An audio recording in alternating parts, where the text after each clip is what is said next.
ईश आदि नाम एक ही शक्ति के हैं। वो कैसा है, कहां है, कैसे मिलता है, किसने देखा है? ये प्रश्नवाचक चिन्ह पूर्ण रूप से हटाने के लिए अवश्य सुनिए जगत गुरु तत्वदर्शी संत रामपाल जी महाराज के अमृत वचन, सर्व पवित्र धर्मों के पवित्र शास्त्रों के आधार पर। तो अब ये दास जो ट्राई कर रहा है, कोशिश कर रहा है कि सबद समाज बनाए, और समाज ही बच्चे जो पुण्यात्मा हैं वही अधिक मात्रा में हो जाएंगे, बीड़ी शराब मांस तम्बाकू से दूर और सतभक्ति करने वाले। तो धीरे धीरे उन बुराई को हटाएंगे, अन्य को भी दूर करेंगे, वो भी देखम देखा फिर अच्छाई पर लगेंगे। जैसे देखम देखा ये बुराई सब में घर कर गई है। अब प्रसंग जो चल रहा है पुण्यात्माओं कि अब ये जो समय है ये इन 4 युगों की करीब है, सतयुग त्रेता द्वापर की और इस कलयुग की। अब ये प्राइम टाइम है भक्ति का, मोक्ष कराने का। सतयुग त्रेता द्वापर में प्राणी वैसे ही बहुत सुखी थे, अच्छी आत्माओं का जन्म होता है, तो वो जो भी भक्ति शास्त्र विरुद्ध भी कर रहे होते हैं तो भी उनको सुख होता है। तो वो ये समझ बैठते हैं कि जो साधनाएं हम कर रहे हैं इन्हीं से हमें लाभ हो रहा। जैसे ये दास पहले भगवान श्री कृष्ण, भगवान विष्णु, भगवान शंकर जी, बाबा श्याम जी, हनुमान जी और भी जो भी देवी देवता हमारे पवित्र धर्म में हमें पूज्य बता रखे थे, सबकी पूजा करते थे। और वो अब पता चला वो तो शास्त्र विरुद्ध साधना थी जिससे लाभ हो ही नहीं सकता, और फिर भी बहुत से ढेर सारे सुख अपने जीवन में हो रहे थे। हम ये सोच बैठे थे कि इन्हीं साधनाओं से हमें लाभ हो रहा है। अब पता चला कि उन्हीं पूजाओं को करने वाले हमारे पड़ोस में, गांव में, उनके सर्वनाश हो गए। कभी बुद्धि नहीं गई कि ये भी वही पूजा करते हैं और इनका कति नाश हो गया और हमें कैसे लाभ मिल रहा है।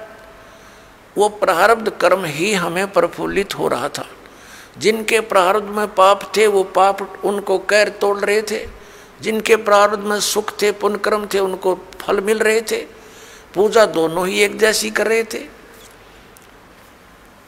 अब ये पता चला कि जो साधनाएं हम कर रहे थे उनके प्रतिफल से हमें कोई सुख नहीं था। ये हमारे पुण्य संस्कार थे, पिछले जन्म के संग्रहित जो प्रारब्ध बनाकर हमें दिए गए थे वही प्रफुल्लित हो रहे थे। और एक ऐसे भी देखे हमने जो राम नाम का आसपास भी नहीं, गुट्टी लाओ सारा दिन बकवाद करें, ताश खेल रहे, कोई राम नाम का जिक्र करे, उसका मजाक करें, और उनके ठाठ हैं, उनकी गाड़ियां चलती हैं, ट्रक चलते हैं, और वो कुछ भी ना कर रहे। तो अब पता चला तत्व ज्ञान की रोशनी में कि वो सर्व उनको प्रारब्ध ही प्राप्त है। आगे उनका भट्ठा बैठेगा एक कदम, जब तक पिछले जन्म की बैटरी चार्ज है इन्वर्टर की। जिस प्रकार इन्वर्टर की बैटरी चार्ज है और फिर चार्जर लगा नहीं रखा, तो वो जब तक उसकी अक्षमता है उसके अंदर वो चलती रहेगी, काम करती रहेगी, और फिर एक ही दम वो सब डाउन होगी बैटरी, सब लाभ बंद हो जाएंगे। ठीक इसी प्रकार जिन पुण्यकर्मी प्राणियों के पिछले पुण्य उनके साथ हैं, आज वो कति सुखी दिखाई देते हैं, और वो भक्ति भी ना करते, वो भक्ति भी नहीं करते, और करते हैं तो शास्त्र विरुद्ध कर रहे हैं, और वो फिर भी सुखी नजर आते हैं। तो उनको ये भ्रम हो चुका है कि हम जो पूजाएं करते हैं ये हमारी इस भक्ति के प्रतिफल में मिल रहे हैं।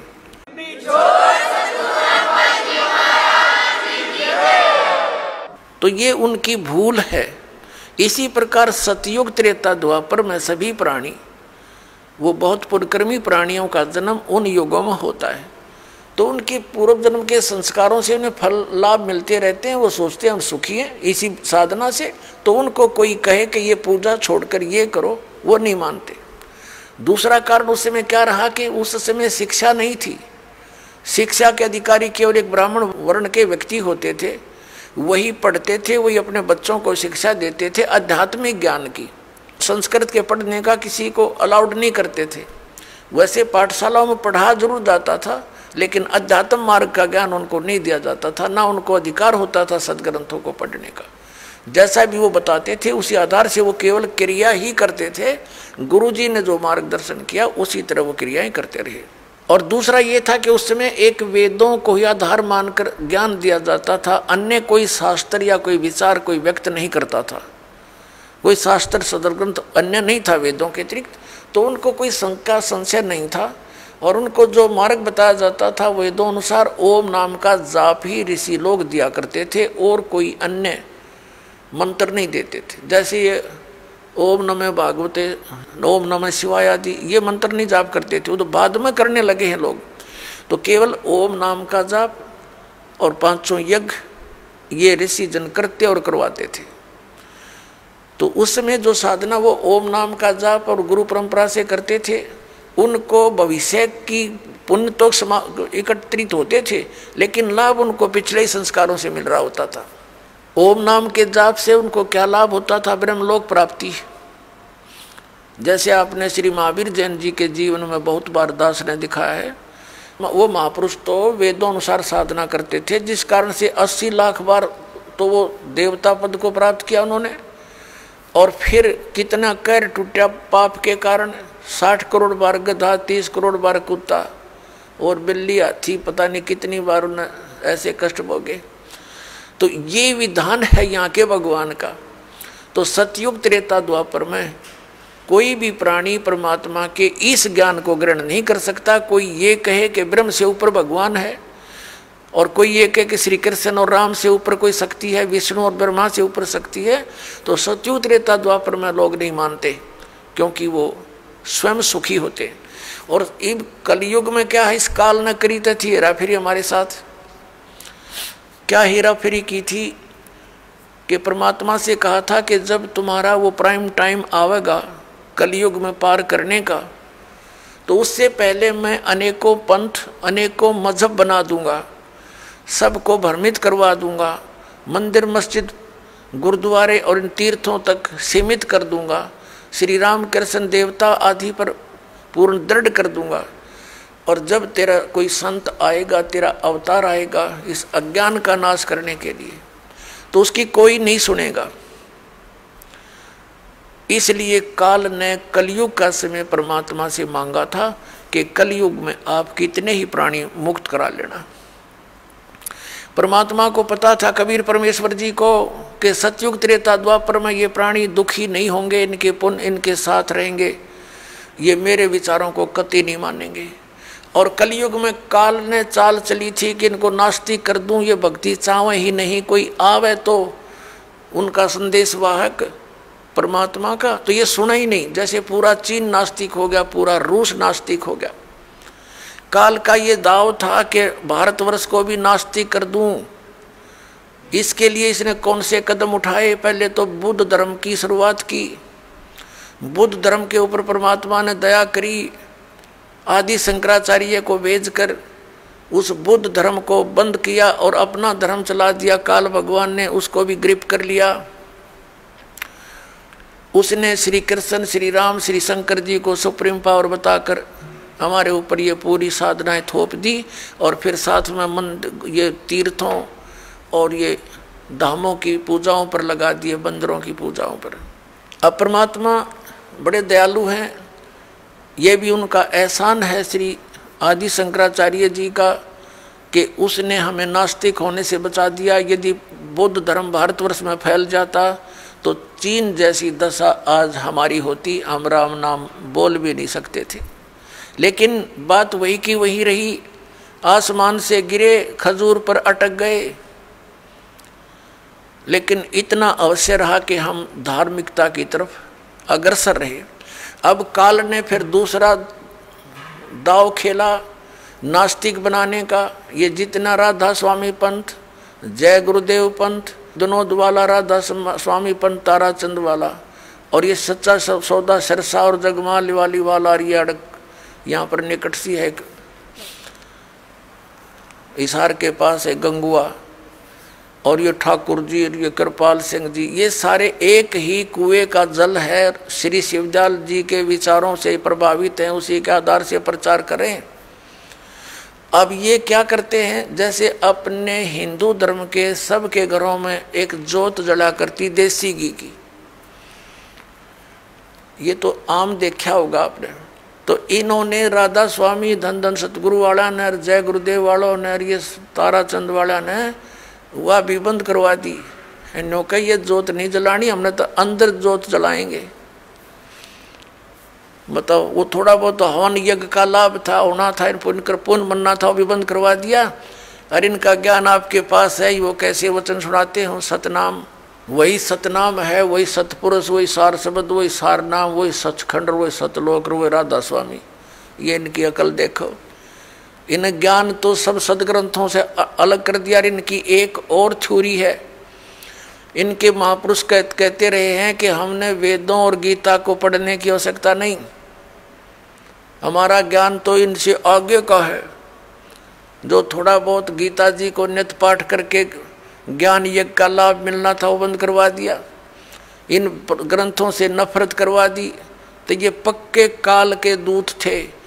अब कुछ वर्षों के अंदर आप देख लेना, अगर ये नहीं इस मार्ग पर लगे तो सब नास्तिक हो जाएंगे, चीन जैसी स्थिति हो जाएगी इन लोगों की। लेकिन अब परमात्मा दया करेंगे, सबको ये ज्ञान स्वीकार करना पड़ेगा, नहीं तो इस मनुष्य जीवन को नाश करके वो बहुत कष्ट उठाएंगे जो इस ज्ञान को स्वीकार नहीं करेंगे। दास कोई उनकी बुराई में नहीं बोल रहा। इस दास को ये पता चल गया कि हम एक पिता की संतान हैं, और यहाँ का जो काल भगवान है वो नहीं चाहता कि इनको यथार्थ ज्ञान हो। सदग्रंथ हमारे पास है और गुरु हमने बना रखे। हमारे हिंदू धर्म के गुरु हमें नहीं बता पाए सदग्रंथों में क्या प्रमाण है, इसके विरुद्ध लोक वेद सुनाकर हमारा बट्ठा बैठा दिया इन्होंने। तो दास का उद्देश्य सभी पुण्यकर्मी प्राणियों से है, यही है कि आप जी सच्चाई को ग्रहण करें, पूरा अच्छी तरह जांच करें जो दास शब्द बोलता है, और फिर इस तत्व ज्ञान को ग्रहण करें और अपना कल्याण करवाएं।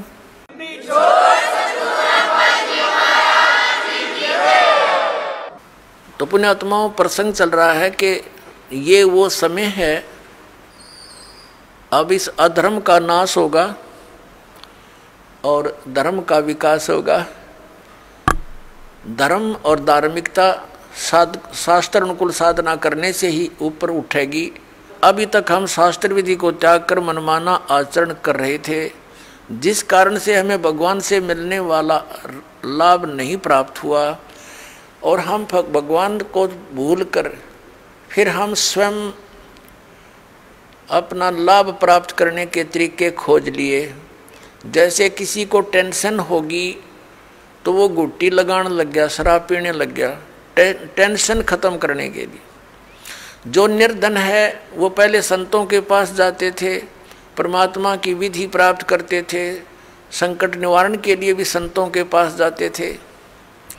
तो उनको जो साधना बताते थे, जो सही संत होते थे, तो उनको उनसे राहत मिलती थी। तो फिर वो व्यक्ति परमात्मा पर दृढ़ रहते थे। अब हम क्या करते हैं, संतों के पास जाते हैं, वो हमें साधना विधि बताते हैं, उनके द्वारा बताई साधना विधि को हम खूब तसल्ली से करते हैं, लेकिन राहत कुछ मिलती नहीं। तो हम दूसरे के पास जाते हैं, वहाँ से भी इसी प्रकार उनके द्वारा बताई साधना को हम करते हैं, फिर कोई लाभ नहीं होता। तो लास्ट में फिर हम क्या सोचते हैं, स्वयं ही धनी बनना चाहते हैं। टेंशन बुलाने के लिए तो गुटी लाने लग गए, दूना पाप कर लिया इकट्ठा, और फिर धनी बनने के लिए रिश्वत, मिलावट, चोरी, ठगी, ये बकवाद शुरू कर दी। तो ये दूने पाप के भागी बनेंगे हम, उनसे लाभ तो होना ही नहीं। जैसे मान लीजिए किसी व्यक्ति ने 2 नंबर का काम करके, मिलावट करके, या 2 की वस्तु को 20-50 में बेचकर पैसा इकट्ठा भी कर लिया, तो फिर उसके साथ क्या बनेगी? या तो कोई बालक बीमार हो जाएगा, या कोई स्वयं को ऐसा रोग लग जाएगा, वो सारा पैसा भी जाएगा, और वो उस पैसे को 2 नंबर से इकट्ठे करने का जो पाप था वह उसके लिए शेष रह जाएगा। एक व्यक्ति ने बताया कि जी मैं बहुत नालायक व्यक्ति था, ऐसे मेरी कोई दुकान थी, बहुत पुराने समय की बात है, जब ये टेप रिकॉर्डर चले ही चले थे। वो कह रहा था उसका रिफल जो था इस कैसेट का, एक ऑडियो कैसेट चाली थी, टेप में चला करती, वो ला करता मैं तोल के बावत है, और मुझे टोटल वो सारा कुछ 2 रुपये में पड़ता था। उस पर सोनी की स्टैम्प लगी हुई होती थी और उसको मैं 32-30 रुपये में बेचता था, और वो तो टूट जाती थी 10-5 दिन में। फिर मैं उनको धमका देता था, मैं क्या करूं, तुम्हारा इंस्ट्रूमेंट खराब होगा। अब उस टाइम तो मुझे खूब पैसा आता नजर आ रहा था, मैं ठाठम ठाठ समझ रहा था। फिर मेरा इकलौता पुत्र रोगी हो गया, और उसके पहले तो लोकल डॉक्टरों को दिखाया, उनसे इलाज नहीं हुआ। किसी ने बताया कि वहाँ संत के पास जाओ, वहाँ जाओ, झाड़ा लगवाओ, झाड़ फूक भी साथ में दवाई भी चलती रही। फिर 1 वर्ष तो ऐसे चला, कुछ कभी राहत हो जा, कभी फिर बीमार हो जा। लास्ट में पता चला कि उसकी दोनों किडनी फेल होगी। उसके लिए ऑल इंडिया इंस्टीट्यूट दिल्ली में गए, उस समय दोनों किडनी फेल होगी और गुर्दे बदलवाए, उसके एक गुर्दा बदलवाया। लगभग हमारा 3 लाख रुपए खर्च हो गया, 3.5 लाख के आसपास टोटल, जब से वो रोगी हुआ था। लड़का स्वस्थ हो गया, कोई बात नहीं, जो नुकसान हुआ सब्र किया। उसके विवाह की तैयारी कर रहे थे। 6 महीने के बाद, स्वस्थ होने के 6 महीने के बाद वही लड़का बस दुर्घटना में एक्सपायर हो गया। अब टक्कर मार के रो रहा हूँ। जब से ये ज्ञान सुना है उस समय मुझे वो कुकर्म याद आते हैं मेरे, कि जिस बेटे को सुखी बनाने के लिए मैंने ये ऐसे जुल्म किए थे, वो बेटा भी ना रहा और वो धन भी ना रहा। अब मैंने बताया कि अब तेरे पास क्या रहा, जो तूने पाप इकट्ठे करे थे वो धन इकट्ठा करने में, वो तेरे पास जो के तो सुरक्षित है।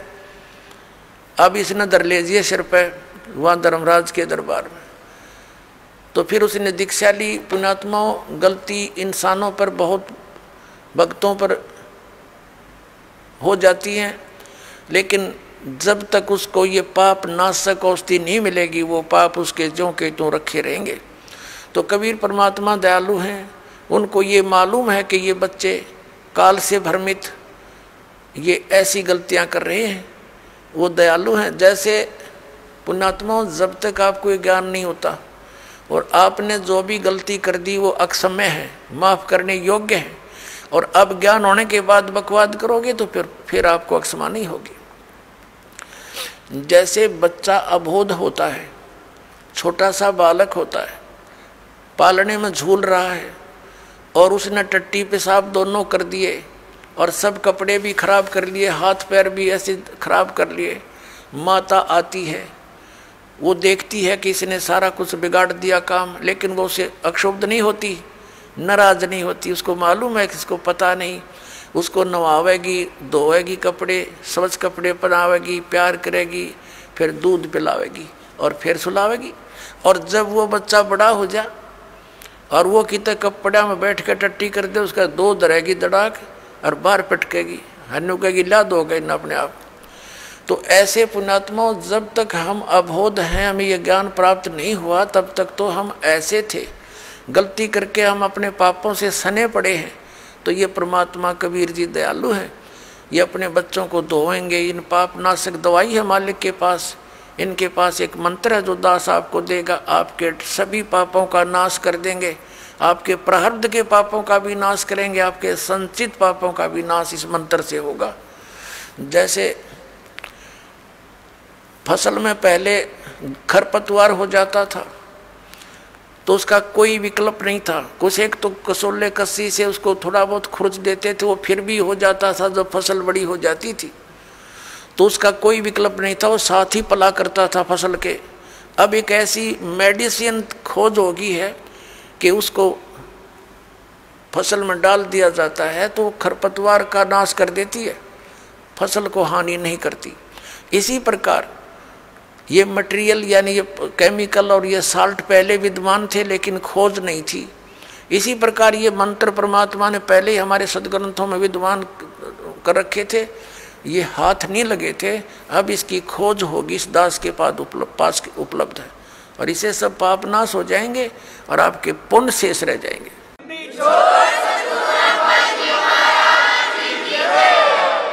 और हम तभी परमात्मा प्राप्त कर सकते हैं जब हम पाप रहित हो जाएंगे। और यहाँ का विधान है ब्रह्म, परब्रह्म, ब्रह्मा विष्णु महेश और अन्य देवताओं का जैसे कर्म करोगे वैसा ही फल मिलेगा। पाप आपके अलग लिखे जाते हैं, पुण्य अलग लिखे जाते हैं, और फल मिलता है दोनों का। पुण्यों के लिए स्वर्ग, महास्वर्ग, फिर यहाँ के छोटी मोटी सुविधा, राजा या अच्छी कोई पोस्ट, और नरक ये भी पैरेलल मिलेगा। कुत्ते गधे सुअर की योनि ये भी अवश्य भोगनी पड़ेंगी। लेकिन कबीर परमेश्वर की शरण में आने के बाद आपको अब ये पापों का दंड नहीं भोगना पड़ेगा। आपके प्रारब्ध के कर्मों का भी नाश होगा जो आपको हानिकारक होंगे। इसलिए तो भक्ति करते हैं हम, इसलिए परमात्मा की खोज करते हैं कि हमारे ऊपर कोई आपदा आवे तो परमात्मा हमारी रक्षा करे। और जब वो आपदा भी आ रही है तो फिर प्रोटेक्शन क्या हुआ उस साधना का जो हम करें। जैसे हमने कोई शेड या झोंपड़ी मकान बना रखा है, उसका उद्देश्य क्या है कि गर्मी सर्दी वर्षा से हमारी रक्षा करे।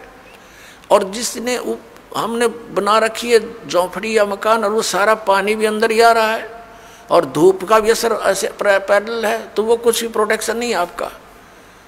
आप कितने नशे में पड़े हो और सोच रहे हो महल में बैठे हूँ, तो सारी आपदाएं आप पर आ रही हैं, तो साधनाएं आपकी वो सत्य नहीं है, शास्त्र अनुकूल नहीं है, इसलिए आपको कोई लाभ प्राप्त नहीं हो रहा है। तो उसकी प्राप्ति के लिए आपने परम संत की खोज करनी पड़ेगी। और इन्हीं मंत्रों और साधनाओं को जो दास देता है, अन्य कोई व्यक्ति देवेगा, उससे कोई लाभ आपको प्राप्त नहीं होगा। क्योंकि अनअधिकारी से कोई भी कार्य सफल नहीं होता। जैसे एक सिंपल सी बात है, आप जी पासपोर्ट बनवाते हैं विदेश जाने के लिए, यदि वो डुप्लीकेट बना दिया जाता है तो आप भी दोषी और बनाने वाला भी अपराधी, दोनों को सजा मिलेगी। इसी प्रकार हमने जाना सतलोक, और ये पासपोर्ट बनाने का आदेश केवल इस दास के अतिरिक्त इस ब्रह्मांड में नहीं है, ये सत्कर मान लेना। और इसके अतिरिक्त जो भी कोई नाम दान साधना दे रहा है वो शास्त्र विधि त्याग का मनमाना आचरण है उनका, और वो डुप्लीकेट नाम दे रहे हैं, उनसे कोई लाभ आपको नहीं होना। और इन मंत्रों को भी यदि इस दास से कोई प्राप्त कर चुका है और वो दुष्ट आत्मा स्वयंभू संत बनकर उनको आगे दान कर भी रहा, तो डुप्लीकेट पासपोर्ट बना रहा है वो, उससे भी आपने बचना है। इसी कहते काल हमारा भट्ठा बंटवाता है, ये पैरेलल खड़ा कर देता काल के दूतों को। भगवान आए थे, एक कबीर पंथ चलाया था, उसके बाद काल ने 12 कबीर पंथ चला दिए, सबको भ्रमित कर डाला। परमात्मा कबीर जी वाली एक भी साधना उन पंथों में नहीं, नाम कबीर पंथ है। तो इससे आपने अब सतर्क रहना है। पीछे जो गलतियां हो चुकी हैं उनसे बचकर ही हम आगे सफल हो सकेंगे। वो उदाहरण भी आपको दिए जाते हैं। अपने आत्मा हमारे सदग्रंथ हमारे साथ हैं, हमारे पास हैं। जैसे प्रसंग चल रहा था कि जो मंत्र आपको दिए जाते हैं ये यथार्थ जाप साधना है, सदग्रंथों में वर्णित है। और जो आपको दास साधना विधि और ज्ञान बताता है वो सूक्ष्म वेद से बताता है। तत्व ज्ञान रूपी 5वां वेद जो है, जो सच्चिदानंद घन ब्रह्म की वाणी में वर्णित है, उसके आधार से आपको ज्ञान देता है। तो उसके अंदर कंप्लीट ट्रीटमेंट है, यो पूरा कोर्स है। जैसे आप जी ने पवित्र हिंदू धर्म के धर्मी पुरुषों ने, भक्तों ने, बहनों ने पुराणों को खूब पढ़ा है, श्रीमद् भगवद गीता को भी पढ़ा है। श्रीमद् भगवद गीता में केवल एक मंत्र है, ओम, 8वें अध्याय के 13वें श्लोक में, वो ब्रह्म का मंत्र है। ओम इति एकाक्षरम ब्रह्म व्यवहारण माम अनुस्मरण ये प्रियाति तजन देहम स याति परमाम गतिम। उसका भावार्थ ये है कि गीता ज्ञान दाता ये ब्रह्म है, श्री कृष्ण जी में प्रवेश करके बोल रहा है। ये कह रहा है कि मुझ ब्रह्म का केवल एक ओम मंत्र है, नथिंग एल्स, ये एक अक्षर है। और इसका उच्चारण करके सिमरण करता हुआ जो शरीर त्याग कर जाता स याति परमाम गति, वो ओम से मिलने वाली जो परम गति उसको प्राप्त होता है। ओम से क्या होती है? ब्रह्मलोक प्राप्ति। ब्रह्मलोक में गए हुए प्राणी भी वापस आते हैं। 8वें अध्याय के 16वें श्लोक में गीता जी में ये भी स्पष्ट किया हुआ है। और गीता ज्ञानदाता स्वयं भी दूसरे अध्याय के 12वें श्लोक में, चौथे अध्याय के 5 और 9 श्लोक में और 10वें अध्याय के दूसरे श्लोक में कहता, अर्जुन तेरे और मेरे बहुत जन्म हो चुके, तू नहीं जानता मैं जानता हूं। इसे सिद्ध है कि गीता ज्ञान दाता भी अविनाशी नहीं है, ये नाशवान है, तो इसके भगत भी नाशवान, जन्म मृत्यु समाप्त नहीं होगी। फिर गीता जी अध्याय नंबर 17 के श्लोक नंबर 23 में साधना का ज्ञान है। 3 मंत्र बताए हैं। ओम तत्सत इति निर्देश ब्रह्मण त्रिविधि समर्थ है, यानी सच्चिदानंद घन ब्रह्म, उस परम अक्षर ब्रह्म की प्राप्ति के लिए ये 3 मंत्र की मजदूरी है, साधना है। अपने आत्मा और कोई मंत्र इसमें जाप नहीं। तीसरे अध्याय के 10 से लेकर 15 तक श्लोकों में गीता जी में यज्ञों की जानकारी दी है, विधि नहीं बताई है, यज्ञों का लाभ बताया है। तो ये सब सारा कुछ कंप्लीट जो कोर्स आपको दिया गया है, ये कहाँ लिखा है? ये सूक्ष्म वेद में लिखा है। पुराणों के अंदर आप जी पढ़ते हो, कहीं पर हरियम नाम है, कहीं पर किलम नाम लिखा है, कहीं पर श्रम लिखा है। ये कहीं कोई जाप करने का बताया, कहीं ने किसी ने कुछ बताया। तो परमात्मा ने आकर के सतयुग के प्रथम चरण में ब्रह्मा जी आदि कईयों को मिले थे, वो महापुरुषों को मिलते हैं, उनका गुण है, तो उनको ये कंप्लीट प्रथम मंत्र देने की बताने की चेष्टा की थी। तो उन्होंने उनको स्वीकार ना करके उस में से अपने अपने स्वार्थवश मंत्र निकाल लिए और उनकी साधना शुरू कर दी। और ये ऐसे जो मंत्र हैं, स्ट्रॉन्ग मंत्र हैं, इनके जाप से शीघ्र ही लाभ प्राप्त हो जाता है। जैसे एक बार ये दास एक शहर में पाठ कर रहे थे, पर गांव-गांव में, घर-घर, नगर-नगर में जाते थे हम, श्रद्धालुओं के 3 दिन पाठ करते थे, सत्संग सुनाते थे, सब परिवार को बैठाकर समझाया करते थे। तो उनका एक पड़ोसी था, उसको बुला लिया कि जो आप भी सत्संग सुन लो, ज्ञान सुनो। सत्संग सुनने के बाद वो पास में आकर बैठ गया। 5-7 भगत थे। वो कहने लगा, जी मुझे तो वो मंत्र दे दे जिसमें नरी माया माया इकट्ठी हो है, और नहीं चाहिए मैंने कोई भी, मोक्ष मास की मुझे जरूरत नहीं। तो ये इस टाइप के व्यक्ति हैं। वो उन्होंने ऐसा ही कर लिया। पहले जैसे एक मंत्र सेलेक्ट कर लिया, किलम, इसकी साधना करी, इसे सिद्धियाँ आ गई। उस सिद्धि एक हल्दी की गांठ प्राप्त करके पंसारी बन गए, कर लिया ना सपना भी। फिर किसी ने दूसरा मंत्र शुरू कर दिया, श्रम करेंगे, तो उससे ये दुर्गा का मंत्र है, इससे शक्ति माया की सिद्धि हो जाती है, छोटा मोटा कार्य सिद्ध हो गया, फिर चौड़ चपट।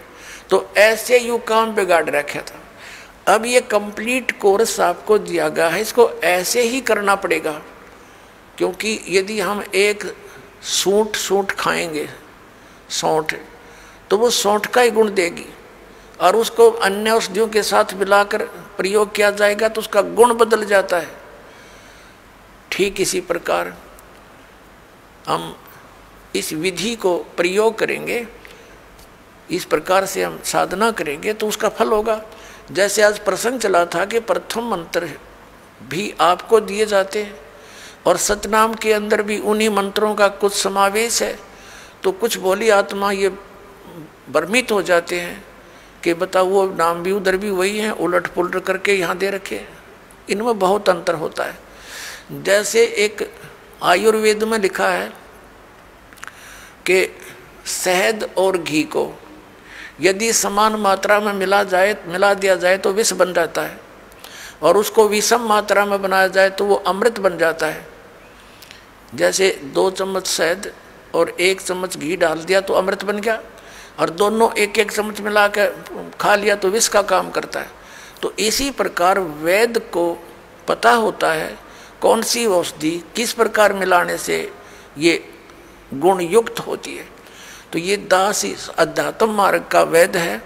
आप एक सिंपल समझो, आप जन्म मरण रोग के रोगी हो, ये दास वो वैद्य है, जिसको कंप्लीट कोर्स याद है इस जन्म मृत्यु के रोग के नाश करने का। और आज तक या तो भगवान को ज्ञान था या परमात्मा जिन महापुरुषों को मिले वो कौन कौन है, आदरणीय धर्मदास साहिब जी, आदरणीय नानक साहिब जी, आदरणीय मुल्कदास साहिब जी, आदरणीय दादू साहिब जी, आदरणीय गरीबदास साहिब जी, गांव छुड़ानी, जिला जज्जर, हरियाणा वाले, आदरणीय गीसा दास साहिब जी, गांव खेखड़ा, जिला मेरठ, उत्तर प्रदेश वाले। इन महापुरुषों की तो दास को जानकारी है कि इनको मालिक आकर मिले हैं, इनसे संपर्क साधा है और इनको वही ज्ञान दिया जो दास को दे रखा है। लेकिन इनको थोड़ा सा एक प्रार्थना की थी भगवान ने कि तुम इन मंत्रों का जाप कीजिए, लेकिन आगे जो सतनाम और सारनाम है ये भी सार्वजनिक नहीं करना। लेकिन वो महात्मा प्रथम मंत्र का जाप देते थे, लेकिन बीच बीच के 5 नाम ही देते थे, जो आपको 7 मंत्र अब बना कर दिए जाते हैं। इसलिए गुरु ग्रंथ साहिब में उन 5 मंत्रों का और 5 धुनात्मक शब्दों का जो जिक्र है वो इन्हीं कमलों के अंदर, सभी भगवानों के इनमें कमलों में ये धुन हो रही है। जैसे आप देखोगे राष्ट्रपति भवन में भी एक धुन चलती रहती है और गवर्नर भवन में भी एक धुन चलती रहती है, कंटिन्यू चलती रहती है। अब तो ऑटोमेटिकली इंस्ट्रूमेंट बन के, पहले विशेष ड्यूटी लगाई जाती थी नौकरों की, वो उनके वहाँ एक विशेष प्रकार की राष्ट्रीय धुन का हमेशा चालू रखते थे। तो इस प्रकार इन सभी भगवानों के इन कमलों स्थानों पर जहाँ जहाँ ये इनके लोक है वहाँ ये धुनें हो रही है, और उनका फिर हम सुन रहा है इस टेलीविज़न में, हमारे शरीर में। जैसे कोई भी कार्यक्रम कहीं हो रहा है तो टेलीविज़न पर हम यहाँ देख रहे हैं, लेकिन वो टेलीविज़न में नहीं है, वहाँ तो हम देख रहे, सुन रहे हैं, वो वास्तव में कहीं और होता है।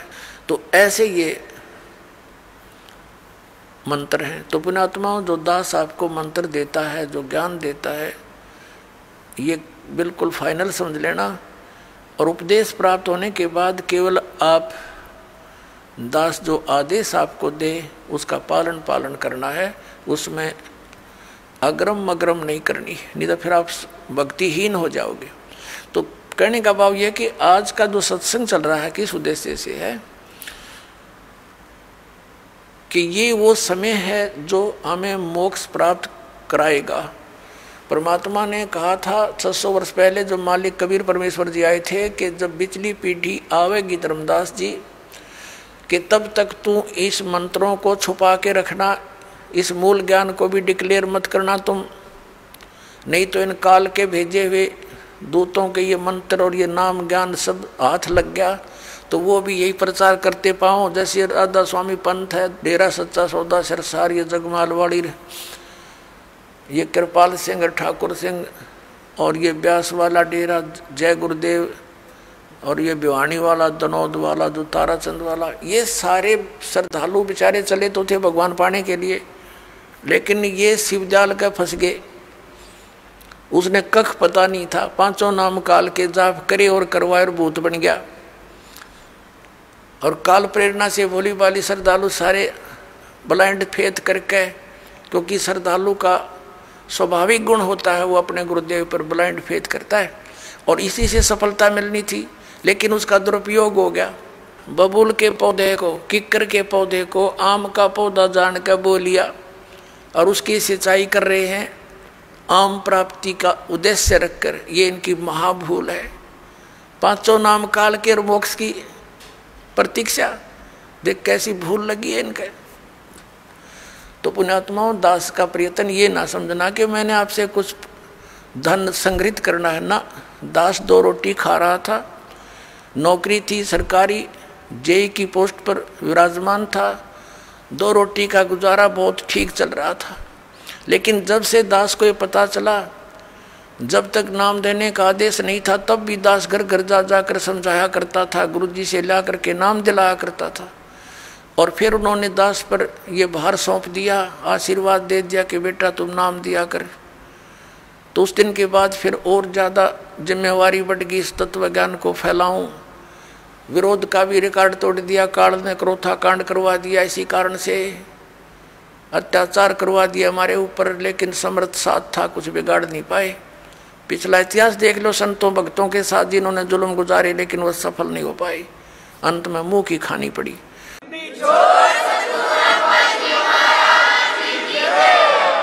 और यही दशा अब इनकी हो रही है। तो पुण्यात्माओं, परमात्मा का एक विधान है, क्योंकि परमात्मा कबीर जी जब आए थे उनके साथ भी बहुत कैर तोड़े थे, नकली गुरुओं ने जुल्म करवाए थे।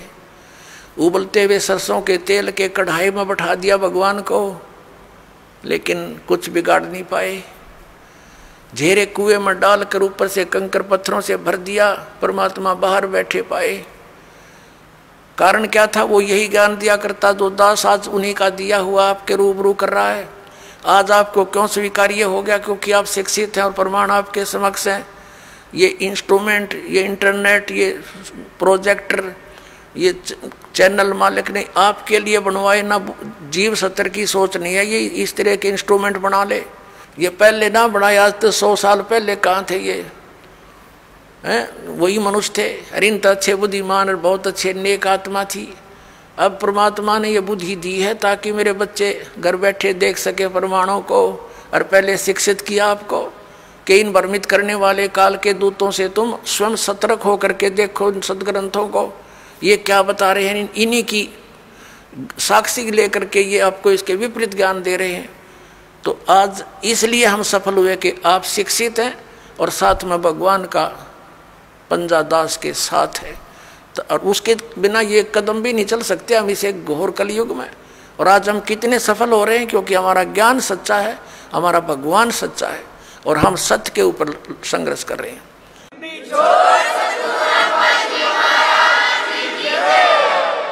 अब जो प्रसंग चल रहा है कि हम परमात्मा की भक्ति, परमात्मा की प्राप्ति के लिए ट्राई कर रहे हैं, लेकिन शास्त्र विधि त्याग का मनमाना आचरण करके हम वहीं के वहीं खड़े हैं।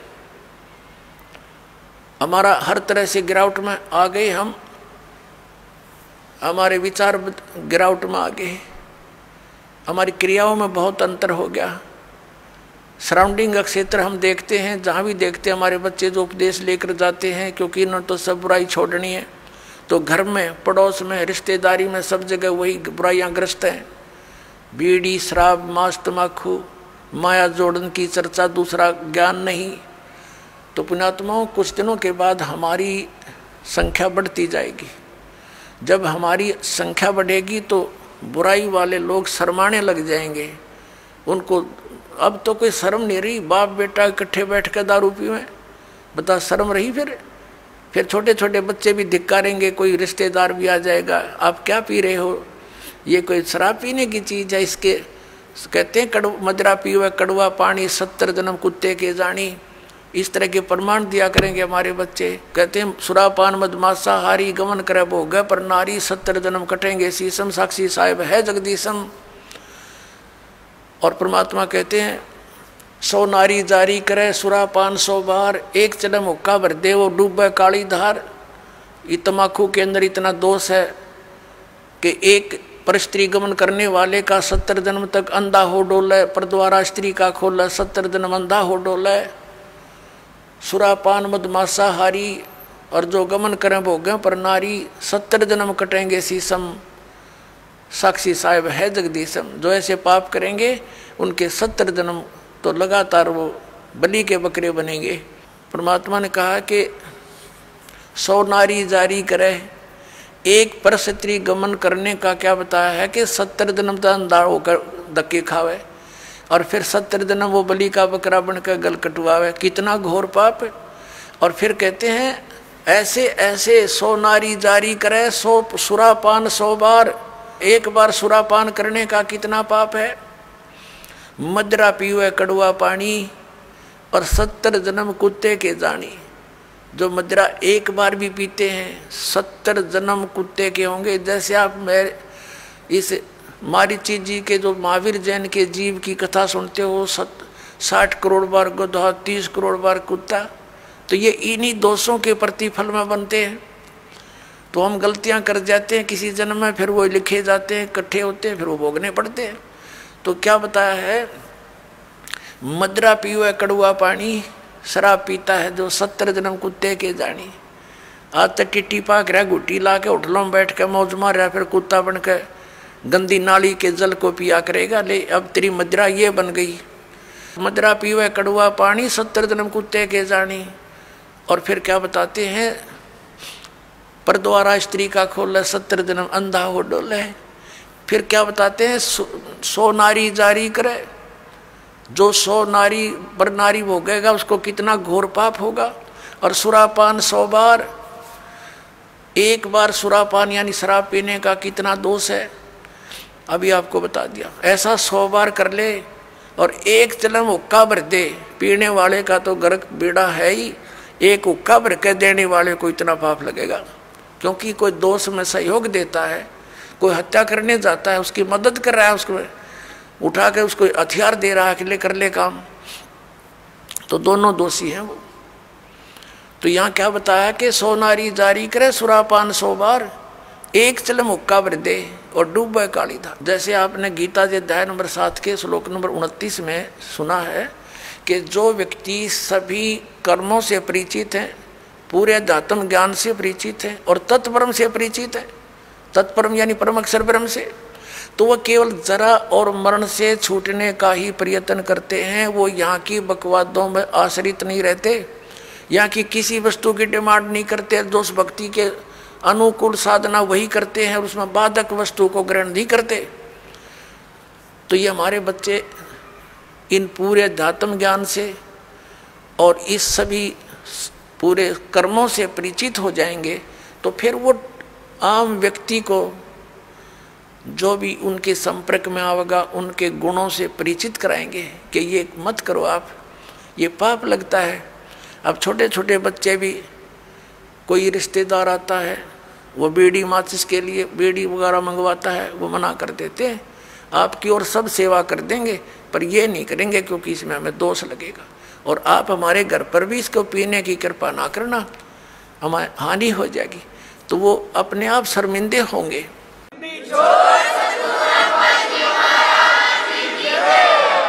एक भक्त बता रहा था कि ऐसे हमारे घर पर हमारा एक बहनोई आ गया, लड़के थे घर पे, और वो लगा निकाल के बीड़ी पीने, उनसे उन्होंने कहा जी आप फूफा जी बीड़ी ना पियो हमारे घर पे। तो वो न बच्चे थे, उसने समझदार व्यक्ति था, उसने बंद कर दी और बाहर जाके पी आया। उसने सामने आकर उससे बताई मेरे से, वो कह रहा था, कहने लगे ये बालकों को क्या हो गया, मैं बीड़ी पीने लगा था, ना मना कर दिया। तो उन्होंने कहा ये हमने उपदेश ले रखा है, ऐसे ऐसे हम ना ये पीमर ना पीने दें, ना हम आपकी मदद करेंगे और आपकी सारी सेवा करेंगे हम, लेकिन ये अब हम नहीं, आपको सहयोग भी नहीं देंगे। तो रिश्तेदार उसी का नाम होता है जो अनुकूल हो जाए, ना तो दुश्मन है वो आपका। तो उन्होंने बोला जी कोई बात ना, अगर आपकी ये बात है तो मैं आप आज के बाद आपके घर में बीड़ी ना लाऊं और ना पीऊँ। तो वो दूसरा भाई था, वो नाम नहीं ले रहा, वहाँ अपना जाकर जो उसने पीना खाना था कराया, बाकी आके सो गया, हमारे पास रोटी खा ली, कोई बात नहीं। फिर वो गया हुआ था किसी कारण से कहीं पर, वो ही कहीं दूसरी रिश्तेदारी में, वो कह रहे थे कि हम ऐसे ऐसे वहाँ जाएंगे, तू भी चलेगा कि? तो वो खुद कह रहा था हमारा बहनोई कि वहाँ जाओ तो भाई अपना बीड़ी माचिस बाहर धर दियो, यानी खुशी के, उसने कोई उलाहना नहीं दिया, बल्कि उनको आगाह किया कि वहाँ लेके मत जाना, उड़ा नहीं बढ़न देंगे तुमने बीड़ी माचिस समेत।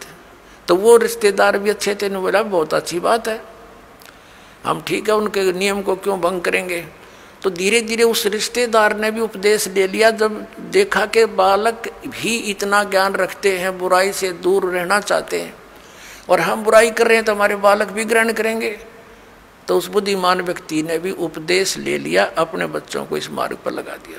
तो ऐसे ये बुराई अब कम होएगी। और पहले हम क्या करते थे,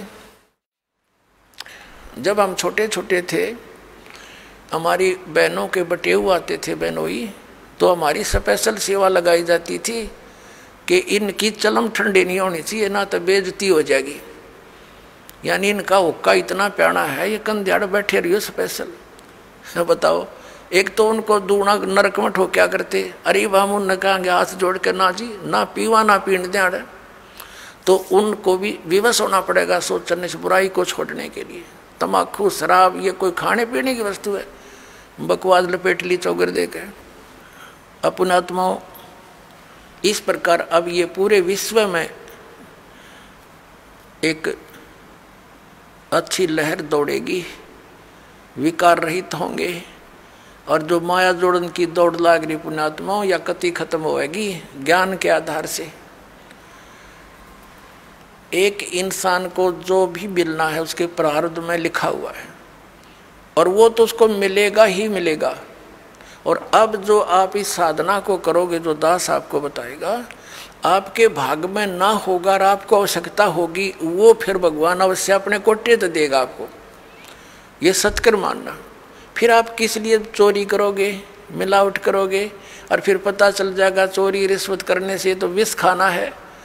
अपने घर पर रिश्वत लेकर मिलावट करके 2 नंबर का काम करके बच्चों को खिलाना, ये समझ लो उनको विष देने की जरूरत नहीं पड़ेगी आपने लास्ट में। ऐसी स्थिति हो जाएगी आपके परिवार की। हम क्यों फिर विष खाएं जब ज्ञान हो जाएगा ये विष है। तो अभी तक हमें कोई ये बाधा करने वाला था ही नहीं कि तुम जो कर रहे गलत कर रहे हो, और कोई स्वयं भी उस पर रुकने वाला नहीं था। कह देता था तो खुद करता था। जैसे हमारे दादे परदादे पिताजी स्वयं हुक्का पीते थे और बच्चे साथ खड़े हो जाते, हुक्का का मुंह लगा देते, कहते थे मारूंगा तेरा, हट जा, बहुत बुरी चीज़ है इसको ना पीना, और खुद पीने लग रहे।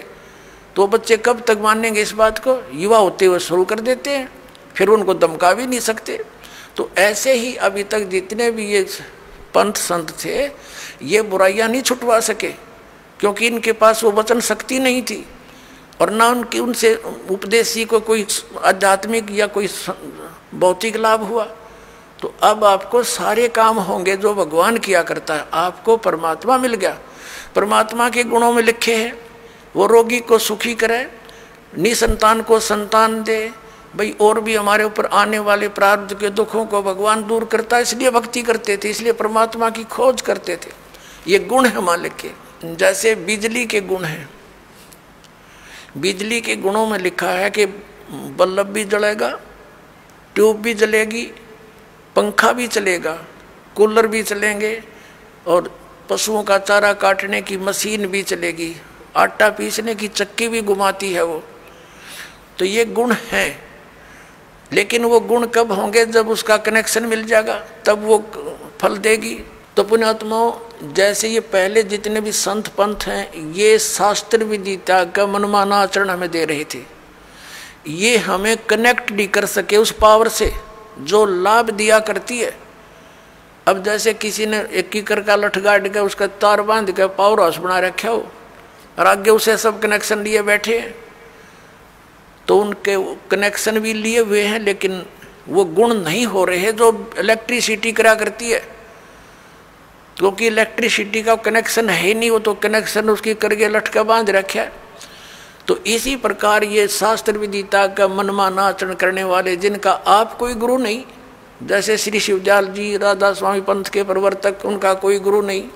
आइए अब हम उन श्रद्धालुओं के अनुभव जानते हैं जो जगत गुरु तत्वदर्शी संत रामपाल जी महाराज जी से दीक्षा प्राप्त कर चुके हैं तथा उनके द्वारा बताए गए भक्ति मार्ग पर चल रहे हैं। नमस्कार सर। नमस्कार जी। सर क्या नाम है आपका? मोहन राव। सर कहाँ से आए हैं आप? मैं इंदौर से आया हूँ। सर संत रामपाल जी महाराज से नाम दीक्षा आपने कब ली? मैंने 2012 में ली थी लास्ट में। सर संत रामपाल जी महाराज से नाम दीक्षा लेने से पहले क्या आप कोई भक्ति साधनाएं भी करते थे? हमारा पूरा खानदान ही दुर्गा जी का उपासक है, पीढ़ी दर पीढ़ी से यही भक्ति करते आ रहे हैं। नवरात्रि दोनों रहते थे और खूब भक्ति भाव से पूजा पाठ करते थे, और शंकर भगवान को हम लोग इष्ट देव मानते थे कि सबसे बड़े शंकर भगवान ही है, और दुर्गा इनकी पत्नी है, और ये दोनों ही पूरे संसार को चला रहे हैं, इसलिए हम लोग खूब पूजा पाठ करते थे इनकी। सर फिर आप संत रामपाल जी महाराज की शरण में कैसे आए? संत रामपाल जी महाराज की शरण में तो हम लोग ऐसे आए सर कि हम लोग भक्ति पूजा पाठ करते करते बहुत दुखी थे। हम इतनी भक्ति करने के बाद भी हमारे घर में दुखों का पार टूटा हुआ था। तो कभी तो हम लोग है ना दरगाह पे जाते थे कि भाई वहाँ से भी समाधान मिल जाए। कभी हम लोग गुरुद्वारा में जाते थे, वहाँ से गुरुवाणी दी थी उन्होंने, वहाँ भी गए, क्योंकि दुख इतना था कि हम दोनों जने बड़े परेशान थे बीमारियों से। मेरे को भी 8 mm की पथरी थी किडनी और गुर्दा के बीच में, और मुंह में छाले 24 घंटे रहते थे। और इतना दवाई खाने से थोड़ा रिलीफ तो मिलता था, मगर दवाई जैसे बंद होती थी वैसे ही फिर वो छाले चालू हो जाते थे और बहुत पीड़ा होती थी। और जब मंजन करता था ना सुबह उठ के और थूकता था तो खून आता था मुंह की तरफ, तो मेरे को ऐसा लगता था कि कैंसर हो गया है अंदर।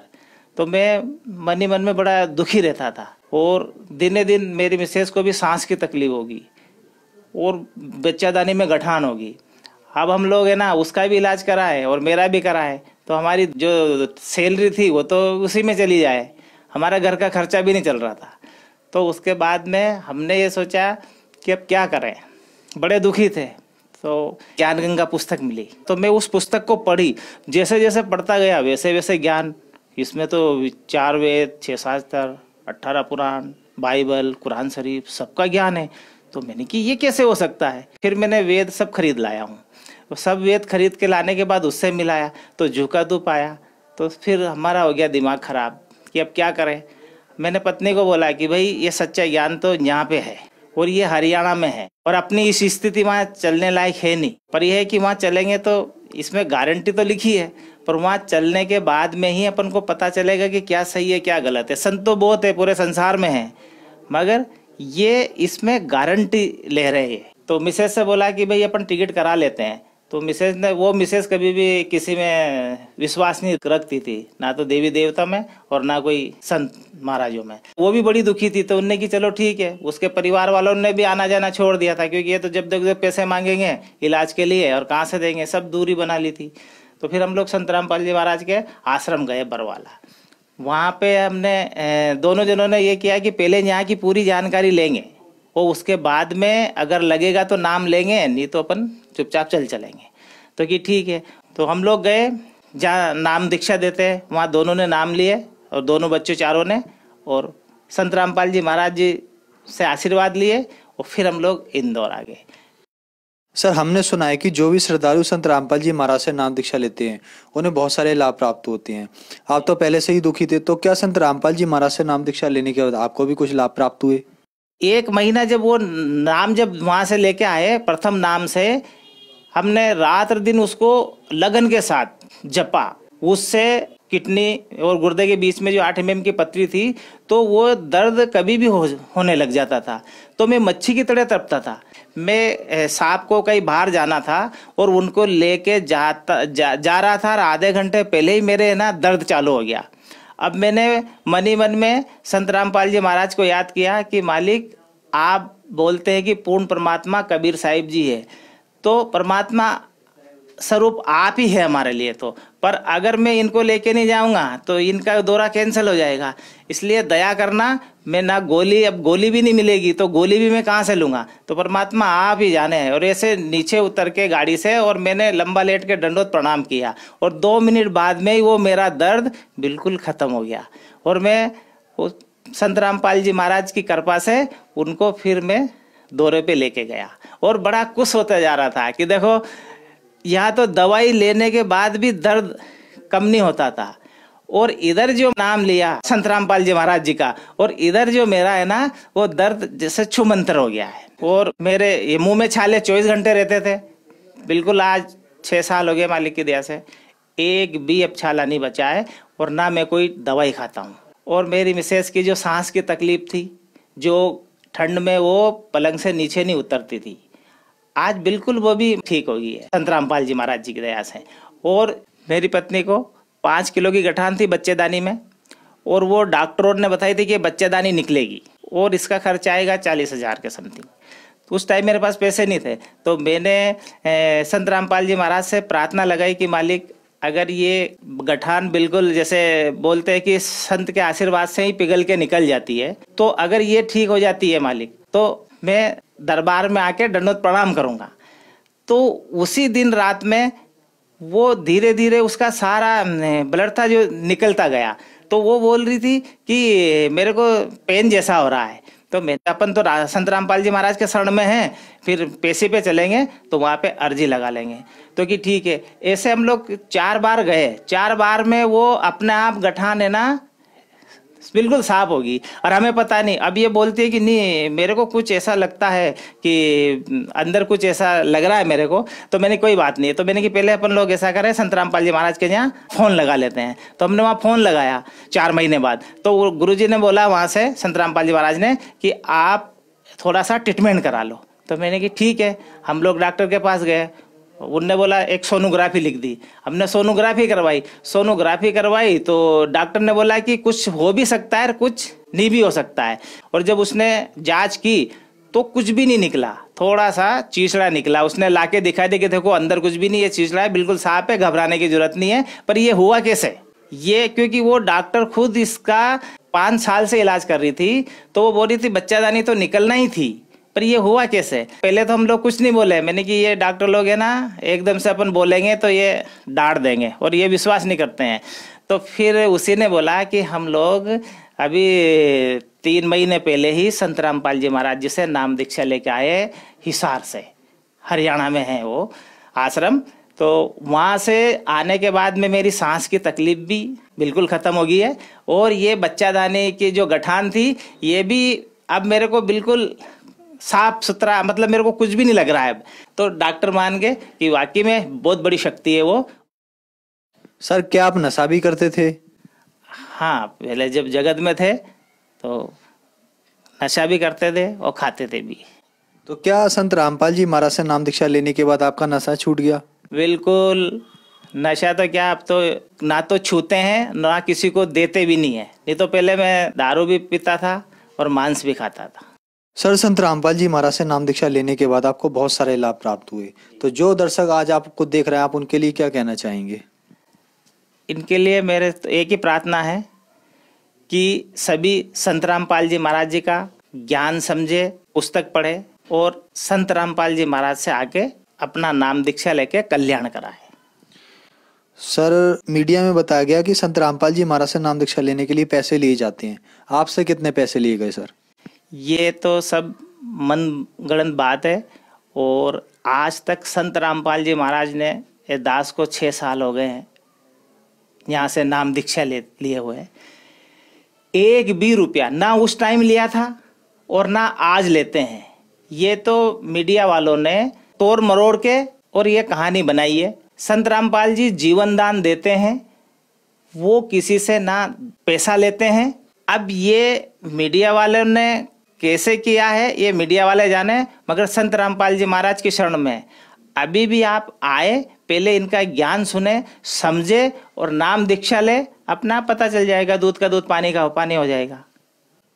सर संत रामपाल जी महाराज से नाम दीक्षा कैसे ली जा सकती है? संत रामपाल जी महाराज जी से दीक्षा अभी तो बहुत सारे चैनलों पे सत्संग आ रहे हैं संत रामपाल जी महाराज जी की। तो उस पे नीचे एक पट्टी चलती है, उस पे सब नंबर है। वो नंबर से आप जिस क्षेत्र के भी है, जिस प्रांत के भी है, वहाँ से आपको हर जिले में सेंटर खुले हुए हैं, वहाँ जाके नाम दीक्षा आप ले सकते हैं। धन्यवाद सर।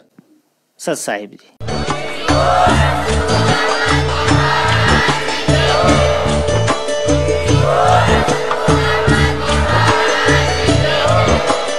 आप सुन रहे थे जगत गुरु तत्वदर्शी संत रामपाल जी महाराज जी के मंगल प्रवचन। अधिक जानकारी के लिए विजिट कीजिए हमारी वेबसाइट www.jagatgururampalji.org। संत रामपाल जी महाराज जी के शुभ आशीर्वाद से पूरे विश्व भर में 500 से भी ज्यादा नाम दीक्षा केंद्र हैं, जिन पर संत रामपाल जी महाराज जी द्वारा ऑनलाइन निःशुल्क नाम दीक्षा दी जा रही है। अपने नजदीकी